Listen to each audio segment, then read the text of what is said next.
Ok, quiero presentarles dos parejas. Una primera pareja son Edward y Claudia. Por favor, pónganse de pie para saludarlos. Ellos viven en Nashville.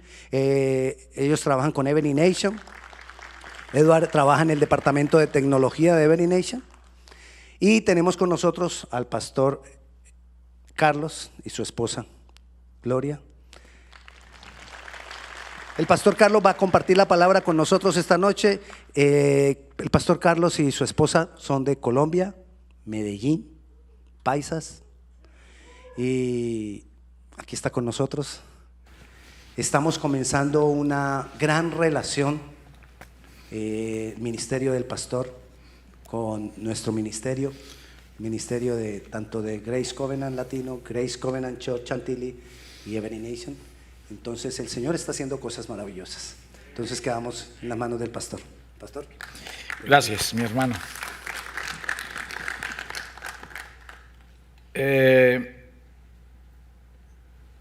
Familia, buenas noches. En mis tiempos se saludaba. Buenas noches. ¿O es que el tapabocas no deja de saludar? Es un placer para mí estar aquí esta noche y compartir la palabra del Señor. Hay un tema que, digamos, yo creo que para la iglesia y para todo cristiano y todo hijo de Dios debe ser una prioridad, y es el tema de si nos llamamos cristianos, si decimos que tenemos a Cristo en el corazón, pues yo creo que hay algo que no podemos ignorar, es quién es Cristo, la obra de Cristo y lo que representa en la vida de cada uno de nosotros. Hay algo que a mí me llama poderosamente la atención cuando leo la segunda carta del apóstol Pablo a los Corintios. Y uno se pregunta, ¿tendría que ser que está pasando algo grave entre los corintios para que Pablo escriba palabras tales como estas? Voy a leerla en dos versiones. Y la primera versión es la NTV y dice: examínense para saber si su fe es genuina. Pruébense a sí mismos. Sin duda saben que Jesucristo está en ustedes. De no ser así, ustedes han reprobado el examen de la fe genuina. Y yo digo que tiene que estar pasando algo muy grave en la iglesia para que su pastor de primera mano le esté diciendo a la iglesia: examínense, pruébense, Cristo está en ustedes, a menos que ustedes han reprobado el examen. Y en esa misma orden de ideas, la Biblia latinoamericana, en ese mismo orden de ideas, utiliza otra expresión. Reconocéis a vosotros mismos de que Jesucristo está en vosotros, a menos que en verdad no paséis la prueba. Mas espero que reconozcáis que nosotros no estamos reprobados. Y pregúntese esta noche: somos cristianos, profesamos la fe cristiana, pero la pregunta es: ¿qué tan real es para nosotros vivir la experiencia de la preeminencia de Cristo en nuestras vidas? Dice la Escritura en un pasaje que lo voy a colocar como el pilar de lo que vamos a estudiar esta noche, y ustedes conocen el texto. Gálatas 2:20, Pablo hace una de las más grandes declaraciones a nosotros los cristianos. Pablo dice: con Cristo estoy juntamente crucificado, y ya no vivo yo, mas vive Cristo en mí. Y pensemos en solamente eso, pensemos: ya no vivo yo, mas vive Cristo en mí. Si alguien vino con el esposo y con la esposa, solamente es hacerle la pregunta al cónyuge. Y la pregunta al cónyuge es: ¿qué tan evidente es en mi diario vivir que yo ya no vivo, sino que Cristo vive en mí? Y obviamente hay que hacer esa pregunta de confianza a nuestro cónyuge. Ahora, si usted no está casado o está solo, solamente hágase una pregunta a usted mismo. ¿Cuántos ven a Cristo viviendo en usted? ¿Y cuántos ven que ya no es usted, sino Cristo viviendo en usted? Porque realmente ese es el cristianismo. El cristianismo no es ir a una iglesia. El cristianismo no es portar la Biblia. El cristianismo realmente es esto, y esta es la esencia. Porque el cristianismo es que todos aquellos que no conocen a Jesús lo puedan ver en mí. Y por eso vuelve la pregunta. ¿La gente que no conoce a Jesús ve a Jesús en mí? ¿O ve una persona religiosa? ¿O ve una persona mística? ¿O sobre todo ve una persona que se contradice a sí misma? Porque dice que Cristo está en él, pero realmente su vida no representa eso. Y yo voy a empezar con un texto que me parece muy interesante, como devolviéndonos para volver otra vez a Gálatas 2:20. Voy a empezar con el primer texto que está en Romanos capítulo 16, versículos 25 al 27. A ver, pongámonos en eso, perfecto, gracias. Dice: y al que puede confirmaros según mi evangelio y la predicación de Jesucristo, según la revelación del misterio que se ha mantenido oculto desde los tiempos eternos. Ojo que Pablo, escribiéndole a los romanos, dice que hay un misterio que se ha mantenido oculto desde los tiempos eternos. Pero también Pablo en el mismo texto dice: pero que ha sido manifestado ahora y que por las escrituras de los profetas, según el mandamiento del Dios eterno, se ha dado a conocer a todas las gentes para que obedezcáis a la fe. O sea que en el mismo texto, Pablo, ¿qué nos dice? Que hubo un misterio que a través de los siglos no fue revelado. Pero en el mismo texto Pablo dice: pero se ha manifestado ahora. Y luego dice que se ha dado a conocer a todas las gentes. ¿De qué se trata ese misterio? Y sería bueno entender el misterio. Pues si vamos a la siguiente diapositiva, miren lo que dice Colosenses 1 del 26 al 27. La Biblia responde a la Biblia. El misterio que había estado oculto, y vuelve a utilizar Pablo la misma expresión, el misterio que había estado oculto desde los siglos y edades, pero que ahora se ha manifestado a sus santos, a quienes Dios quiso dar a conocer las riquezas de la gloria de este misterio entre los gentiles. ¿Y cuál es ese misterio revelado? Léanlo conmigo. ¿Cuál es ese misterio revelado? ¿Cuál es? Cristo en vosotros, la esperanza de gloria. Claro, si usted se devuelve al Antiguo Testamento, a partir de Génesis 3:15, ¿qué fue la salvación para el hombre? Una esperanza. Pero una esperanza que no tenía nombre. En el Antiguo Testamento no se hablaba de Cristo. ¿De qué se hablaba? De una esperanza. ¿Y cuál era esa esperanza? La salvación que Dios prometió desde el mismo instante en que el hombre pecó. ¿Se acuerdan de Génesis 3:15? Pondré enemistad entre ti y la mujer, entre tu simiente y la simiente suya. Y allí se dio la más grande promesa de salvación para la humanidad.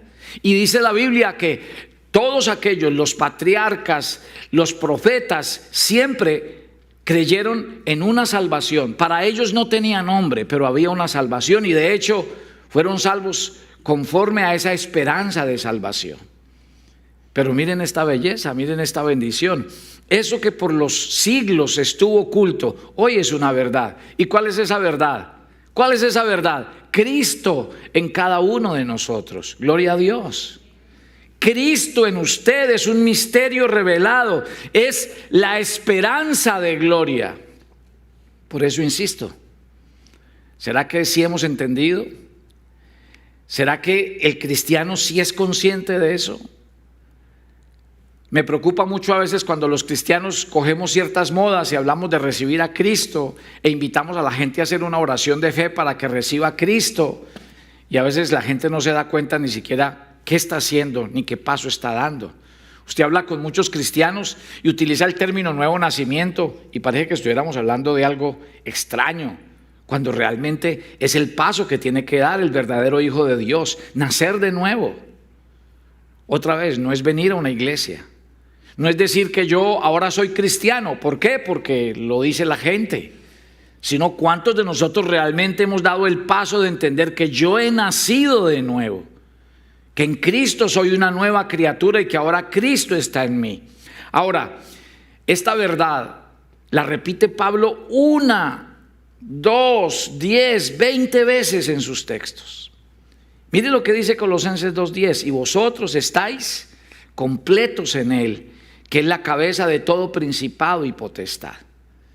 El hecho de tener a Cristo no solamente es tener a Cristo. La Biblia dice que Cristo vino ¿a qué? A completar todo, a llenar absolutamente todo. Y por eso cuando uno no entiende estas verdades de la Biblia, desperdicia todo lo que le fue dado. ¿Usted sabe qué es esta verdad? Que Cristo lo completa todo. La pregunta es, ¿y entonces por qué andamos buscando, esperando cosas cuando la Biblia dice que nosotros estamos completos en Él? Cuando la Biblia dice que a nosotros no nos hace falta nada en Él. Sigamos, Colosenses 3:10 hace otra declaración: y revestidos del nuevo. ¿A qué nuevo se refiere Pablo? Al nuevo hombre. Pero mire esta revelación tan interesante: revestidos del nuevo, el cual conforme a la imagen del que lo creó, se va renovando hasta el conocimiento pleno. ¿Sabe por qué es tan importante ser conscientes del nuevo nacimiento? Porque cuando yo entiendo que he nacido de nuevo, entonces también tengo que entender que ese nuevo nacimiento me va renovando hasta el conocimiento pleno. Y ahí es donde el cristiano, siendo consciente de que Cristo está en él, la idea es que empiece a vivir esa realidad en Cristo. ¿Se acuerdan de Juan? Miren esto tan interesante. Juan el Bautista tuvo un ministerio muy interesante. ¿Y cuál era el ministerio de Juan? ¿Quién me quiere decir cuál era el ministerio de Juan? Pues el ministerio de la predicación, del arrepentimiento. Y Juan lo dijo. Miren a Juan. Juan dice: la verdad es que yo soy un simple mensajero. Yo ni siquiera soy digno de amarrar el calzado del que viene después de mí. ¿Sí? Pero Juan levantó un gran ministerio. De hecho, si usted lee la Biblia, encuentra que los discípulos de Jesús y los discípulos de Juan. Y de hecho usted encuentra que cuando Jesús aparece en escena, ¿quiénes son los primeros que brincan? Los discípulos de Juan. Y Señor, es que mire, se están yendo para allá, para el otro lado. Y le dije Juan: ¿y entonces de qué estábamos predicando? ¿De qué estábamos hablando? Nosotros aquí somos unos simples mensajeros. Nosotros estábamos abriendo el camino para Él, para que cuando Él venga le digamos: este escenario es suyo y esto le pertenece a usted. En esa misma conversación es donde Juan dice: es necesario que Él crezca para que yo mengüe. Qué interesante. Juan entendió desde el principio su ministerio y entendió desde el principio la realidad del cristianismo. ¿Cuál es la realidad del cristianismo? Pues dejar que Cristo gobierne y habite mi corazón. Pero les quiero contar, hay cristianos que llevan años de cristiano, pero pregunte quién gobierna su vida. Cada vez vivimos más llenos de nosotros mismos, más llenos de razones, de argumentos, de cuentos, de historias. Y entonces la pregunta es: somos cristianos, pero ¿qué es Cristo para los cristianos? Un invitado de piedra. Cristo es un nombre, Cristo una religión, Cristo un pensamiento, pero no es una forma de vida. Y por eso es que no nos convertimos en una fuente de inspiración. Y por eso es que la gente no quiere venir a Cristo, porque es que Cristo es teoría. Y así como muchos hablan de sus dioses, de sus religiones, de sus cuentos e historias, para muchos hablar de Cristo es difícil. ¿Por qué? Porque no es una verdad. Y de verdad que es muy difícil hablar de lo que uno no vive, no experimenta. Pregúntese hoy, pregúntese. Por eso insisto en los años que llevamos como cristianos, porque se supone que los años que llevamos como cristianos deberían ser años en los que vivimos muriendo, no viviendo. Pero cada vez nuestro corazón está más lleno de cosas y de razones. A menos que un cristiano muera, podrá Cristo vivir en él. A menos que un cristiano muera. Y eso es lo que no hemos logrado entender. ¿Por qué cuesta tanto el evangelio de la cruz? Porque hoy en las iglesias no se habla de la cruz. ¿Por qué la predicación hoy no es de la cruz? Hoy la predicación es ¿a qué? A la motivación, a creer, a avanzar, a yo no sé qué, pero a lo que menos le enseñan a un cristiano es a morir. A morir. Y resulta que si uno no muere, Cristo nunca podrá vivir, ni gobernar, ni ser el Señor de la vida y del corazón de esa persona. Entonces, avancemos. El misterio es Cristo en vosotros, esperanza de gloria. El misterio es cómo acercamos a los cristianos a vivir la verdad de Gálatas 2:20. No vivo yo, Cristo vive en mí. No vivo yo. ¿Saben? De lo que más se afianza Pablo es de esto. Y voy a la siguiente diapositiva. Cristo en mí es el misterio. Los antiguos siempre quisieron verlo, no lo vieron, murieron con la esperanza. Bueno, la esperanza les bastó. Efesios 1:23 dice, la cual es su cuerpo, la plenitud de aquel que todo lo llena en todo. ¿Cristo qué es? ¿Qué es Cristo? La plenitud del que todo lo llena en todo. Y vuelve y juega, estáis completos, dijo Colosenses. Y aquí nos vuelve a decir que Él es aquel que lo llena todo en todo, que no te hace falta nada, que el que tiene a Cristo lo tiene todo, absolutamente todo. Miren a Pablo haciendo esta oración. Si ese aplauso es para el Señor, está muy lánguido.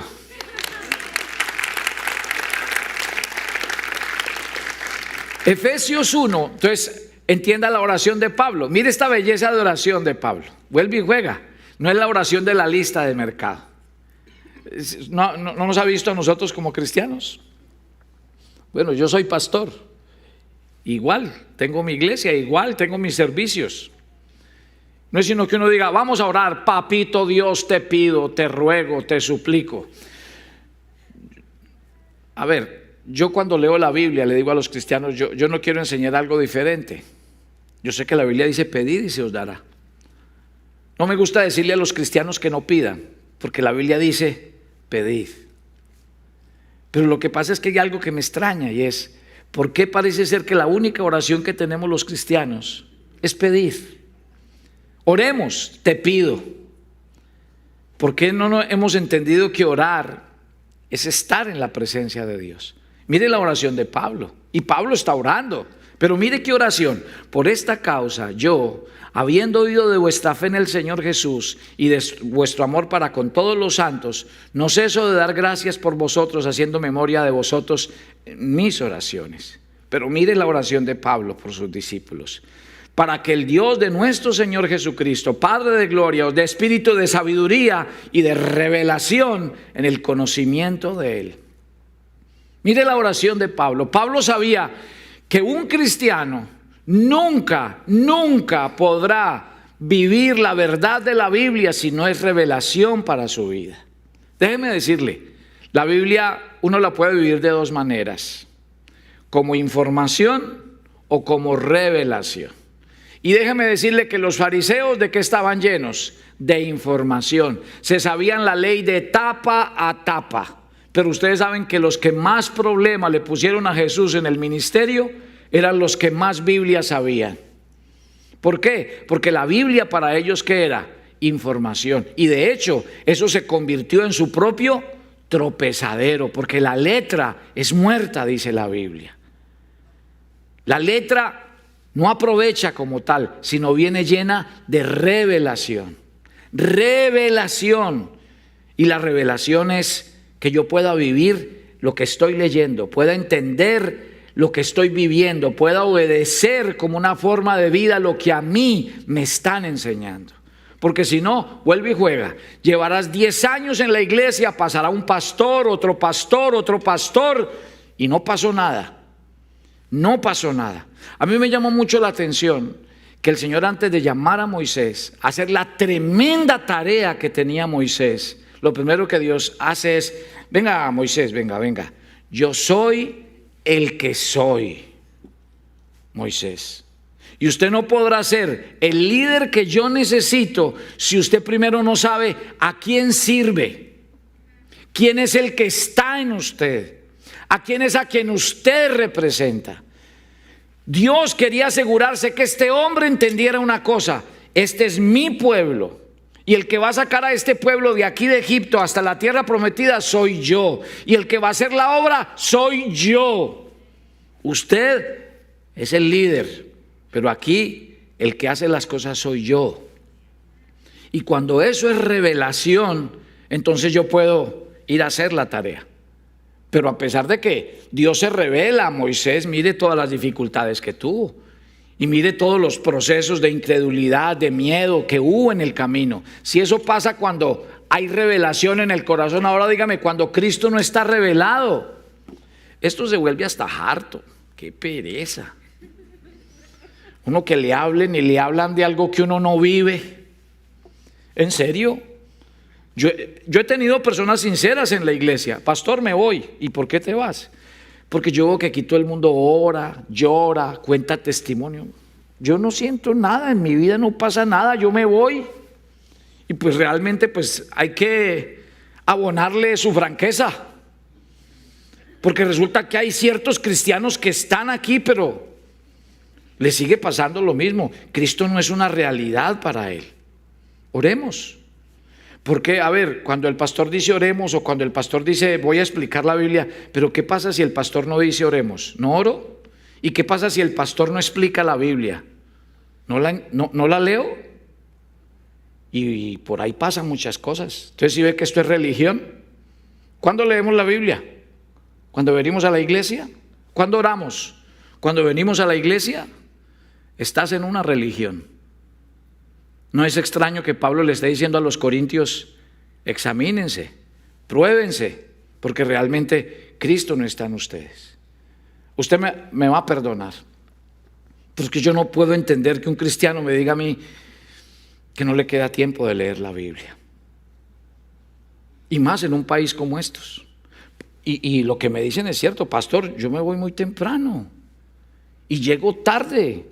Uno cuando llega a las 7, 8 de la noche lo que menos piensa es leer la Biblia, porque hay que hacer cosas, hay que terminar de hacer tareas para volver a madrugar. Y usted me dice que lea la Biblia, pues yo trato y me da sueño, no entiendo nada.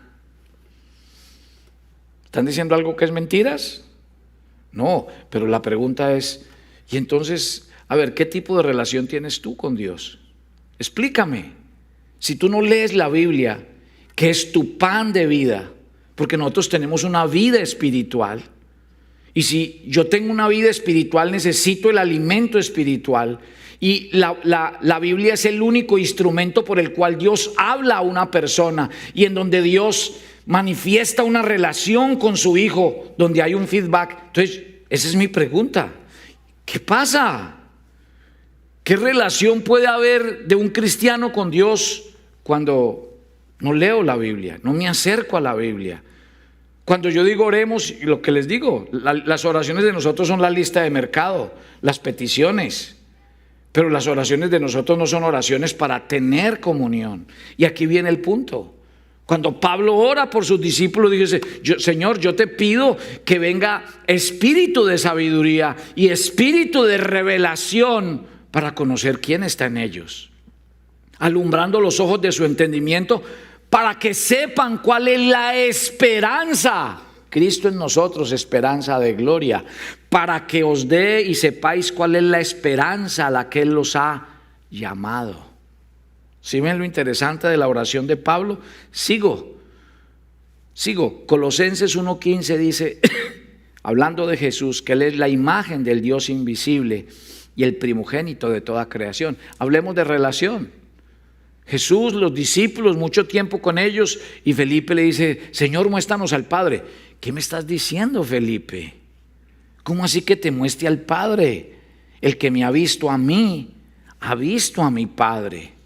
¿Cómo dices tú, muéstranos al Padre? Esto es un asunto de relación.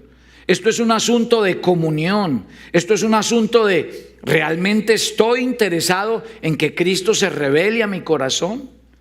Cristo es la imagen del Dios invisible. Él es el Verbo hecho carne, hecho una realidad en medio de nosotros para que lo conozcamos. La verdad del Verbo hecho carne es el tabernáculo habitando entre nosotros, enseñándonos la presencia de Dios, enseñándonos a conocer a Dios. Hay cosas que de Jesús poco se dicen, que el Salvador, que el que hacía milagros, pero ¿qué tal de ese Jesús hijo? Que siendo Jesús, siendo Dios, se levantaba temprano a orar. Siendo Dios, recitaba las Escrituras. Ahí está. Nada hizo sin consultar a su Padre. Una y otra vez dice, solamente he descendido para hacer la voluntad del que me envió. Mi Padre y yo uno somos. El Hijo no hace nada sin que su Padre le diga lo que tiene que hacer. ¿Eso cómo se llama? ¿Cómo se llama eso? Eso se llama una relación. Eso es vivir lo que yo tengo por dentro. Y el primero que lo vivió fue Cristo. Entonces vuelve y juega. Cristianos, y seguimos haciendo nuestra voluntad. Cristianos, y no le preguntamos nunca nada a Dios. ¿Hago este negocio? ¿Esta es tu voluntad para mi vida en este sentido? ¿Quieres que yo haga esto? ¿Quieres? No. Los discípulos vienen donde el pastor es cuando ya están hasta aquí. Pastor, ayúdeme a orar, que hice un negocio terrible. Siempre a llorar sobre la leche derramada porque no hay nada para hacer. Porque cuando vamos a pedir ayuda ya es cuando ya la embarramos. Pero pocas veces encuentra uno a un cristiano diciendo estoy dispuesto a oír la voz de Dios. Y estoy dispuesto a someterme a la voluntad y al plan de Dios por mí. Ahora mire esto donde los quiero llevar. Miren lo interesante de por qué la lista de mercado de los cristianos. Y se lo voy a enseñar así. Cuando el hombre fue creado, la Biblia dice que Dios estaba en todas las cosas. Dios estaba en la creación, no tenía a Dios, no. Dios estaba en todas las cosas. Dios llenaba todas las cosas. Porque la Biblia dice que no había nada fuera de Él. Les hago una pregunta que está ahí en la diapositiva que están viendo. Les hago una pregunta. Si Dios lo llena todo, si Dios está en todo, dígame cuál era la relación de Adán con Dios. Díganme cuál era la relación. ¿Por alguna razón Adán tenía que pedir alguna cosa? Nada. ¿Y por qué no tenía que pedir nada? Porque lo tenía todo. Entonces, ¿en qué se basaba la relación de Adán y Dios? ¿En qué se basaba? Pues en una relación de comunión. Porque esa es la relación válida, la relación de un padre y un hijo. Ustedes son papás. Y uno de vez en cuando le dice a los hijos, pero mi hijo, deje de pedir tanto y de vez en cuando tenga un detalle, diga alguna palabra o invéntese otra cosa, pero a toda hora pidiendo. Y de verdad, uno quisiera que la relación estuviera basada en otras cosas. ¿Sí? Ahora, insisto, en la siguiente diapositiva dice, pero por cuanto todos pecaron. Olvídese si usted le ha leído estos versículos antes. Solo piense en este versículo a la luz de lo que yo le estoy hablando esta noche. No lo lea como siempre lo ha leído. Cuando el hombre pecó, ¿de qué fue destituido? De la gloria del que todo lo llena, del que todo lo completa, todo está en él. ¿De qué fue destituido el hombre el día que pecó? De eso. Y ahí está. ¿Sabe qué dice nuestra siguiente diapositiva? Que la relación del hombre está basada en una palabra. ¿Cuál? ¿Cuál? Necesidad. Mire lo que hizo la destitución de la gloria de Dios. Ya el hombre no busca a Dios en aras de una relación y comunión, sino que ahora el hombre busca a Dios en aras de ¿qué? Pues como el hombre fue destituido de la gloria de Dios, que lo tenía todo, ¿ahora qué tiene el hombre? Nada. Entonces, ¿a qué va a buscar a Dios? Pues usted que es el dueño de la comida, yo te pido que, como tengo hambre, me des. Y como usted es el dueño de todas las cosas y yo tengo frío, te pido que me des. Si ven lo que hizo la destitución de la gloria de Dios en la vida del hombre, si ven lo que hizo y lo que pasó en el jardín del Edén. Cambió por completo la relación de la naturaleza, porque allí el hombre ¿qué perdió? lo perdió absolutamente todo. Y por eso vamos a encontrar que, y esto es muy importante que ustedes lo entiendan para entender mejor la Biblia. Acuérdense que en el Antiguo Testamento Dios se relaciona con un pueblo, con una nación. En cambio, en el Nuevo Testamento Dios se relaciona con su iglesia. Y el cambio es total, total. Y entendemos más esta realidad. Vuelvo a Efesios. Dios se propuso una cosa en Cristo. ¿Cuál es la primera frase de Efesios 1:10? El hombre fue destituido de la gloria de Dios y el hombre perdió la naturaleza de Dios. La creación misma fue sujeta al pecado. Entonces, uno de los grandes propósitos de la venida de Cristo fue esa primera frase, que es reunir todas las cosas en Cristo. Mire, reunir todas las cosas en Cristo, las que están en los cielos como las que están en la tierra. La herencia, habiendo sido predestinados conforme al propósito del que hace todas las cosas según el designio de su voluntad, a fin de que seamos para alabanza de su gloria nosotros los que primeramente estamos en Cristo. Les cuento la historia del Edén, pero se las voy a contar con la historia del hijo pródigo que ustedes conocen.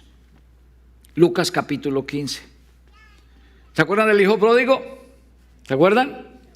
El hijo pródigo, cuando estaba en la casa de su padre, lo tenía todo.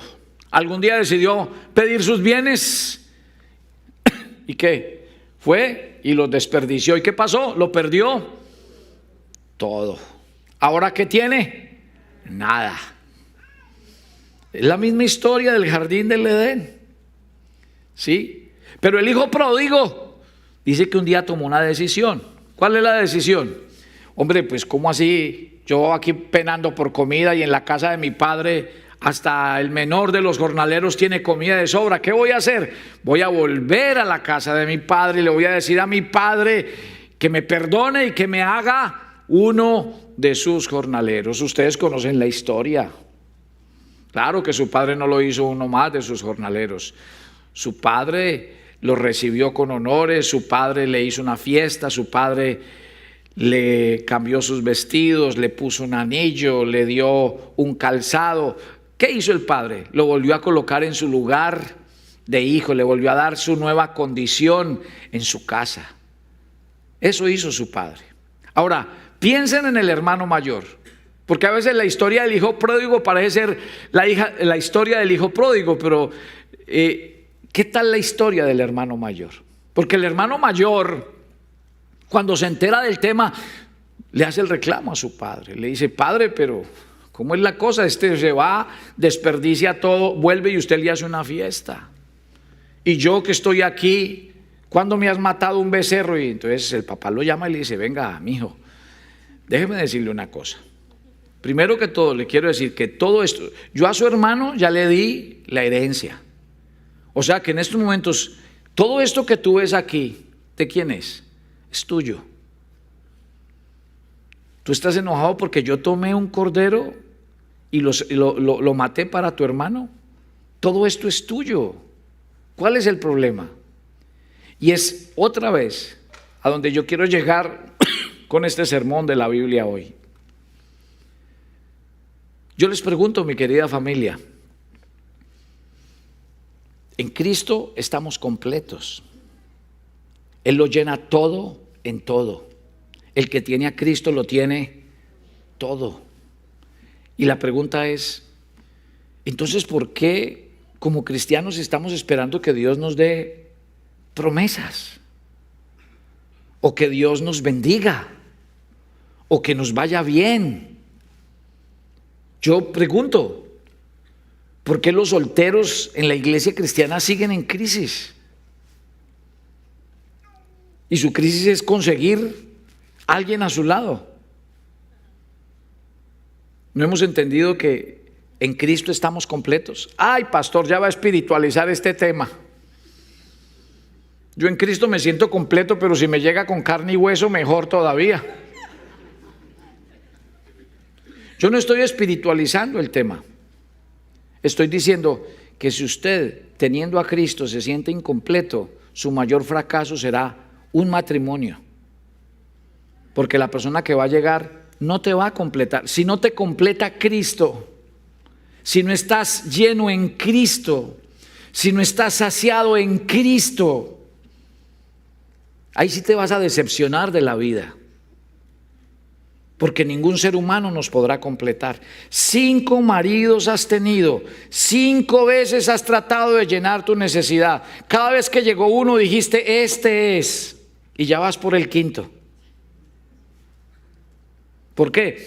Porque el agua de este pozo, cada vez que lo bebes, vuelves a tener sed. Y le quiero decir, y hay mujeres que siguen poniendo la mano aún a sus propios maridos estando casados. Ponen la mano porque viven necesitados. Y hasta por eso muchas terminan siendo maltratadas, abusadas, y ahí se quedan. Porque como la necesidad es sentirnos amados, queridos, protegidos, aprobados, qué sé yo. Qué tristeza que en Cristo el cristiano no haya entendido su máxima revelación. El mayor anhelo de Dios al traer a Cristo era reunir con Él todas las cosas y decirle a cada ser humano, tú estás completo a Él. Si lo tienes a Él no te hace falta nada. Él te completa porque Él es la cabeza. Él lo llena todo en todo. Y así fue. Eso fue lo que pasó con la historia del hijo pródigo. Eso fue lo que pasó con la historia del hermano mayor. Entonces, ¿cómo voy redondeando esta charla? La voy redondeando así. Tenemos muchas cosas, hemos alcanzado muchas cosas, pero ¿qué pasa? No puedo disfrutar de lo que tengo y lo que soy. A ver, ¿dónde está Cristo? En nosotros, a menos que estemos reprobados, dice Pablo. Cristo en nosotros. Pero ¿qué pasa cuando algo no es revelación en mi vida? 2 cosas pasan cuando yo no entiendo algo. La primera cosa es, yo no entiendo algo porque no la tengo. Yo les voy a dar una pincelada que es difícil de digerir, pero ahí se las dejo. Yo soy un pastor 100% convencido desde la Biblia y se lo soporto desde donde usted me lo diga, que el cristiano verdadero no pierde nunca su salvación. Pero sí tengo una duda. Y mi duda es quién es un verdadero cristiano. Ese es mi único, y ahí sí no entro yo porque eso solo lo puede decir el Espíritu Santo. Yo le he dicho a los cristianos en este tiempo, ¿qué tal que en vez de haber venido la pandemia hubiera venido Cristo? Ay, si se hubiera quedado más de la mitad de la iglesia. Porque cuando Cristo venga no va a venir, va a venir por su iglesia, no por los que vienen a la iglesia. Porque a la iglesia sigue viniendo gente a acompañar al marido, a la mujer y al papá. Pero realmente, si alguien conoce el corazón es Dios. Y Él sabe que lo tiene a usted aquí. ¿Y con qué motivaciones? Jesús conocía y por eso muchas veces dijo, ¿por qué vinieron? A comer el pan. Porque yo tengo esto, porque yo sano a los enfermos. ¿Por qué vinieron? ¿Sí? Había un pastor que el último día hacía el día de gracias y había ponqué. ¿Sabe qué es ponqué, no? Cake, ¿cierto? Entonces cuando veía mucha gente, porque el día que había ponqué, la iglesia llenaba, entonces él empezó a decir, ¿ponqué vinieron hoy? ¿Sí? Yo creo que así hacía Jesús. A ver, ¿qué los tiene aquí? Primero, yo no disfruto algo, ¿por qué? Porque no lo tengo. O sea que examínese si Cristo está en usted, porque si usted no disfruta a Cristo, podría ser que una de las teorías es que no esté. No esté. Y no se enoje con su pastor si un día le dice, ¿usted es cristiano? ¿Usted tiene a Cristo? Porque es válido, oiga, es válida en la Biblia la inquietud. Es válida. Y segundo, yo no disfruto algo, ¿por qué? porque no se me ha revelado. Porque Cristo es ¿qué? Religión, grupo, institución, nombre o creencia. ¿Usted me puede creer? Que la gente a veces le diga a uno, a mí me encanta lo que usted predica, es que qué belleza, pero eso sí, no me diga que me cambie de religión. No entiendo. Y ahí está el punto. ¿Cómo así que le gusta, que le fascina, que la Biblia, pero no quiere cambiarse de religión? ¿De qué estamos hablando? Si la Biblia es una verdad, es una verdad. Y hay que hacer lo que dice esa verdad. Pero no es que me encanta, pero yo no dejo esto, yo no dejo aquello, yo no dejo lo otro.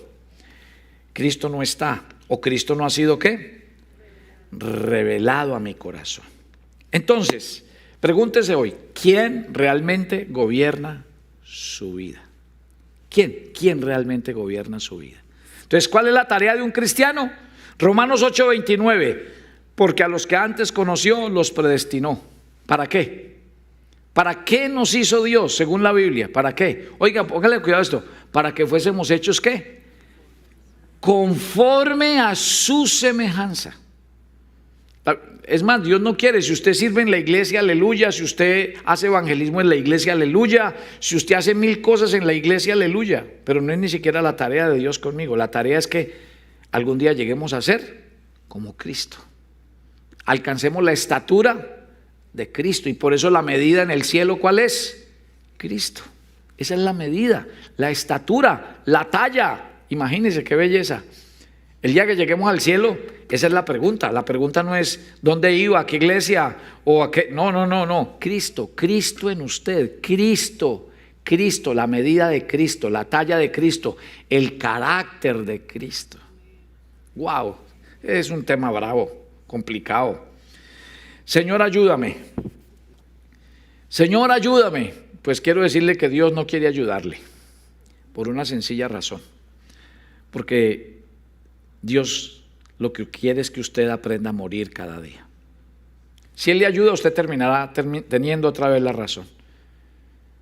Pablo le dijo, Señor, quítame esto. No se lo voy a quitar. ¿Por qué?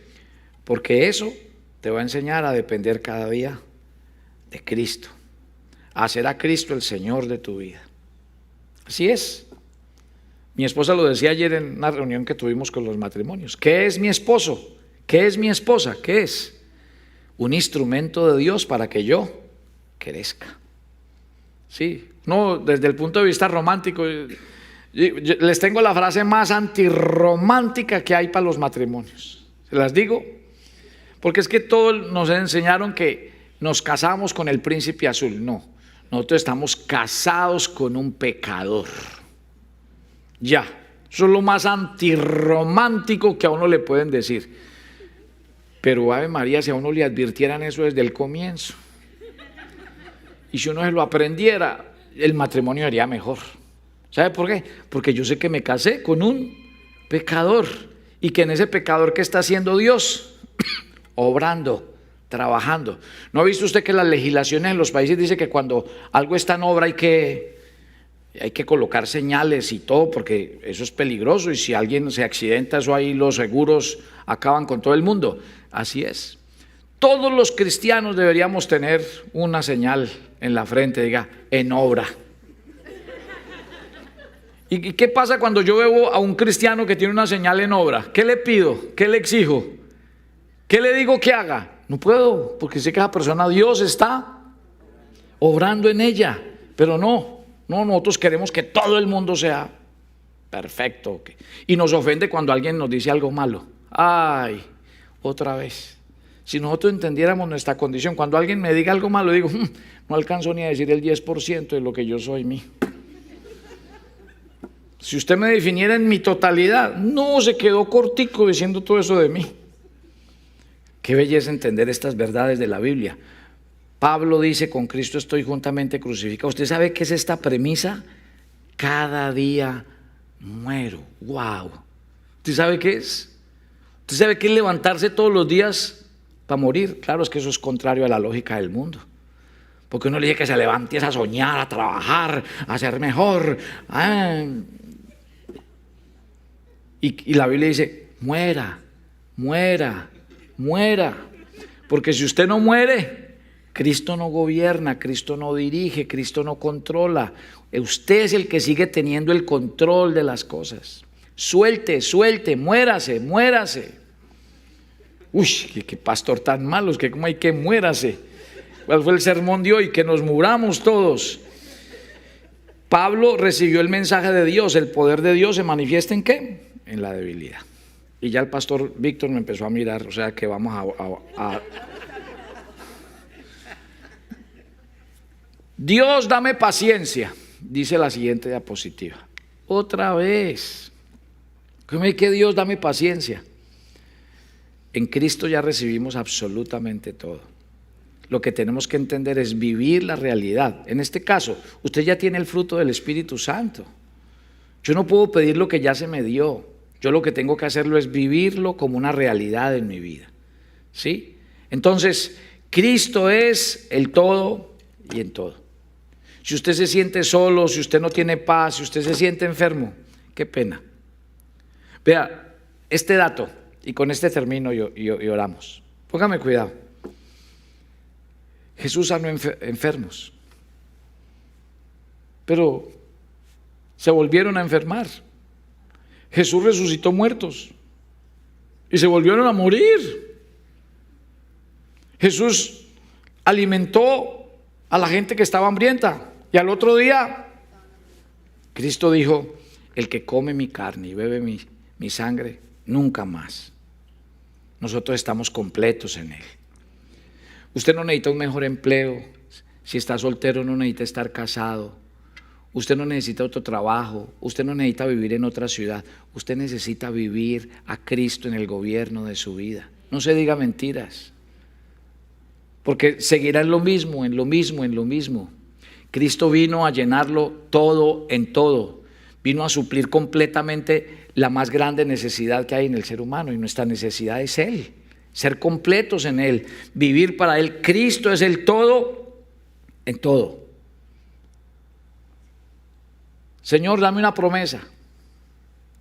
La promesa ya nos fue dada. En Cristo Jesús todas las promesas son sí y amén. ¿Por medio de quién? De Él. ¿Qué promesa necesita usted para el día de mañana? Ninguna. Solamente vivir la revelación. Cristo en nosotros. Cristo en nosotros. Entonces, puestos de pie, sí, le estoy hablando a ustedes, puestos de pie. Volvemos a la primera diapositiva. Y la primera diapositiva dice, con Cristo estoy juntamente crucificado. Y ya no vivo yo, mas vive Cristo en mí. Cristo en mí. Ya no vivo yo, Cristo en mí.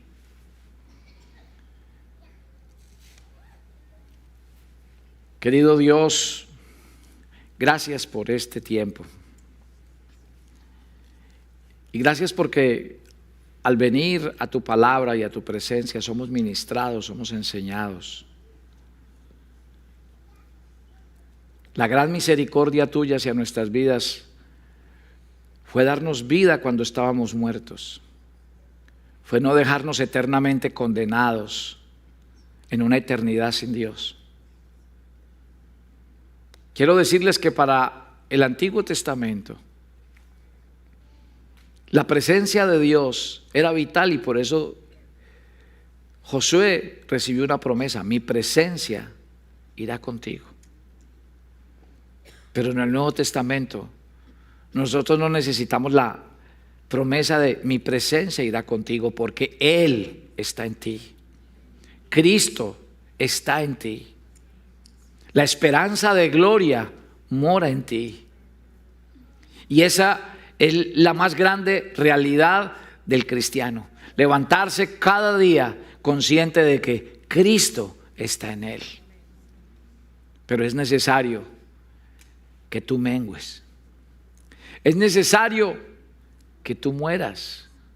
Es necesario que te subas a esa cruz y mueras con Él. Es necesario que al subirte a esa cruz y morir con Él, seas sepultado con Él, para que de igual manera puedas resucitar con Él. Por eso la vida del cristiano es morir cada día. Morir cada día. Padre, gracias por hablarnos. Pero yo quiero hacer la oración que hizo Pablo, porque Pablo dijo: yo oro a Dios para que os dé espíritu de sabiduría y de revelación en el conocimiento suyo y de su palabra. Porque tal vez Cristo está en nosotros, pero no es una revelación. Y si tú tienes esa revelación en tu corazón, cada día serás consciente de que si Cristo está en ti, entonces tú necesitas tomar el alimento espiritual diario de su palabra. Si Cristo está en ti, entonces tú tienes que orar no para pedir alguna cosa, sino para tener comunión con Él. Y por eso la vida cristiana será una vida llena de propósitos, porque tú vas a ver a Cristo crecer y tú mismo vas a ver tu vida morir, menguar. Y en el tiempo podrás decir: Cristo vive en mí. Y será una realidad. Dios no tiene otra forma de mostrarle al mundo a Cristo, sino a través de ustedes. Ustedes son la imagen, esa imagen que el mundo está esperando. El Cristo vivo, resucitado, el Cristo de un carácter manso, apacible, de aquel que más que Dios vino a ser hijo, haciendo la voluntad de su Padre y viviendo para la gloria de su Padre y obedeciendo a su Padre. Oh querido Dios, gracias por esta noche. Oh querido Dios, gracias por dejarnos estar aquí en este hermoso tiempo, venir a la iglesia, a ser ministrados, a ser enseñados, a recibir alimento espiritual para nuestras vidas. Yo te doy toda honra, toda gloria, y yo ruego en el nombre de Jesús que la palabra del día de hoy llegue a lo más profundo de nuestro corazón y sea una realidad. Yo de manera especial quiero rogar y dar gracias, Señor, por el pastor Víctor, por su esposa Isabel, Señor, por ellos y por el hermoso ministerio que les has regalado. Gracias por tenerles en este lugar. Oro por ellos para que tu respaldo y tu bendición siempre sea sobre sus vidas. Oro para que siempre delante de Él, Señor, le muestres tu amor, tu respaldo y tu mano lo pastoree cada día de su vida. Susténtalo, guárdalo a Él, a su familia. Y gracias por traerlo a este lugar, por ponerlo en este lugar a hacer bendición y a traer bendición a toda esta hermosa feligresía. Y a todos ustedes, que Dios les bendiga y les guarde. A todos ustedes, que la bendición de Dios Padre, Dios Hijo y Dios Espíritu Santo repose sobre sus vidas. Siéntanse amados, siéntanse respaldados, siéntanse cuidados y sobre todo pastoreados por la mano de Dios. Nada ni nadie los podrá separar del amor de Dios. Encomiendo a Dios sus vidas, encomiendo a Dios su diario vivir. Oro para que Dios cuide su salud, su trabajo, su familia, y que su diario vivir esté guardado y sustentado por la mano poderosa de Dios. Nos encomendamos a ti y a tu palabra y pedimos tu bendición y tu gracia sustentando nuestras vidas en Cristo Jesús. Amén y amén. Bueno, mi querida familia, qué rico haber estado con ustedes. Dios los bendiga mucho. Siéntese, hermano, siéntese, regáleme 2 minutos. Pastor, muchas gracias, Dios te bendiga. Amén. Queremos orar por ustedes. Gracias. Yo quiero pedirle a la iglesia que nos apoye en oración. Vamos a orar para que relaciones perduren, relaciones espirituales perduren. Hay 2 tipos de relación: la relación de iglesia y la relación espiritual. Es como cuando tú vienes a la iglesia y estás en la iglesia y luego que te vas de la iglesia, entonces ya no te volvemos a hablar. Esa es una relación de iglesia local. Pero una relación espiritual es la que perdura. Estés, no estés, te vea, no te vea. Y nosotros tenemos una relación espiritual. Pero vamos a orar para que mantengamos también una relación espiritual con el ministerio del pastor, nuestro ministerio. Amén. ¿Tiene la idea? ¿Me entendió? Ah, bueno. Entonces pongámonos de pie y extienda sus manos hacia aquí. Padre Celestial, te damos gracias, Señor, por la vida del pastor, Señor, y de su esposa Gloria. Gracias por Carlos y por Gloria, Señor. Nosotros clamamos, Padre Santo, para que tú des, a través de tu Santo Espíritu, Señor, una nueva fuerza. Esa fuerza que ya ha sido dada por ti, Jesucristo, pero que se manifieste, que fluya por su ser, por sus poros. Padre Celestial, yo te doy gracias, Señor, por lo que tú estás haciendo espiritualmente entre nosotros, entre estos ministerios. Señor, te damos gracias, Señor, porque eso es parte de todo lo que tú estás juntando para nosotros. No solo estás juntando todas las cosas, nos estás juntando a nosotros mismos, Señor. Dentro de esa restauración de todas las cosas, nos juntas a unos con otros, nos unes. Esa unidad por la que tú clamaste, Jesucristo, allá en el Getsemaní, que sean uno. Señor, gracias, nosotros clamamos para que tú nos unas. Bendecimos la vida de los pastores, Señor. Ayúdales, dirígeles, guíales, Señor. Ese ministerio que tú les has dado, Padre Celestial, que sea fortalecido cada día más, Señor. Une alrededor de ellos más y más personas que quieran ayudar, que quieran sostener, que quieran ir, que quieran venir, Padre Celestial. Personas aún que quieran dar, Señor, para el ministerio de ellos, para lo que tú vas a hacer a través de ellos, Señor. Te damos gracias, los bendecimos, Señor. Gracias por este tiempo, Señor. Gracias por este momento. En tu nombre, Jesús. Amén. Amén, amén.